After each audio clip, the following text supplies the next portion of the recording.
I think for me, the tide seemed to turn. I don't know if this is true or not, but at least I felt it did.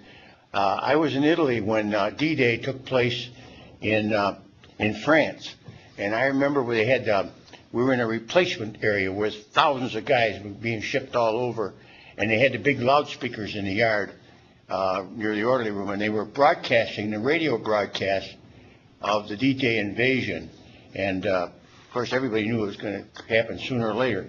But once we got a foothold on it, everybody was apprehensive whether we're going to get a foothold, whether our guys are going to stay there or the Germans are going to chase them back to England or wherever. But that day, I think for me, was a historic day, D-Day, June 6, 1944. And I think the whole morale thing kind of changed it. The fighting wasn't over by any means, but that was a very momentous day. For a long time in the Pacific, the war was a naval battle. Aircraft carriers fighting their aircraft carriers, battleships versus battleships. And you know what happened at Pearl Harbor. Most of our Pacific fleet was bombed out of use. There was a long period when we kept losing ships, losing sailors, losing Marines, and losing landings. And it was a year and a half into the war before the tide started to turn. The very first year and a half, it looked very much as if we might lose the war.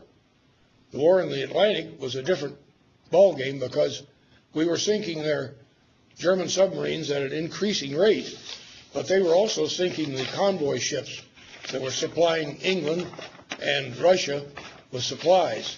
So it was a constant battle, and it was only after 1944 that we really won the upper hand in the Atlantic Ocean, stopping their submarines from sinking so many ships. Yeah, I think what he's saying here is absolutely true. And I don't know whether you realize, I just took this little sheet of paper out. It says in the South and Southwest Pacific area, 72 combat landing operations were carried out in less than 3 years. Yeah, but we had to have a little time for the Navy to pave the way so that we could get to the areas where the landings were taking place. In fact, when our group left the Pearl Harbor, we were going to land at the island of Yap, which is up near the equator, and MacArthur said, no, it's time to go back to the Philippines. So we spent over 40 days on ship to get the rest of the convoy together to go back into the Philippines. But once, and it's October the 20th, 44, once we hit the Philippines, man, there were operations going on very, very, very rapidly. We were pushing towards Japan with no end in sight.